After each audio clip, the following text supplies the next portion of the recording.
Book of Deuteronomy, chapter 28, verse 65. And among these nations shalt thou find no ease, neither shall the sole of thy foot have rest. But the Lord shall give thee there a trembling heart and failing of eyes and sorrow of mind. So I want to start right back at the top of that verse, family.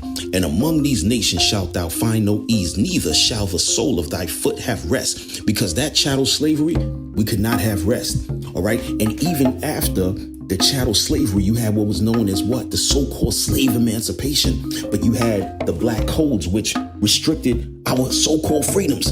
Here in America, you had no right to own property. You could not conduct your own business.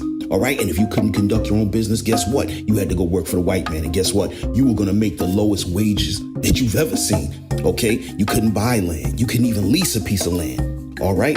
If you did not have a job that the so-called white man deemed a proper job, guess what? He would arrest you for vagrancy and make you serve involuntary labor, which in fact turned into what's today the prison industrial complex, where our people get arrested for the same crime as a white man and do double the time. You have Jim Crow, which was the segregational laws, which was supposed to be separate but equal, but it was to only ensure that Israel was anything but equal. All right, we were disadvantaged in every financial, social, educational, and housing aspect. All right, when you go back to verse 65, but the Lord shall give thee there a trembling of heart and failing of eyes and a sorrow of mind. Because what? Now you have police terror. You're scared to death of the police.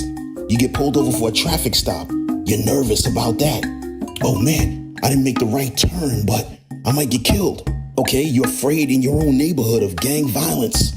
Okay, these are all the effects of not keeping the commandments. All right, the failing of eyes. The book of Proverbs 29:18 says, where there is no vision, the people perish. And that's exactly what happened. We had nothing to look forward to. We had no goals, no other blacks or Hispanics to look at and say, hey, they made it, I can make it. We had none of that.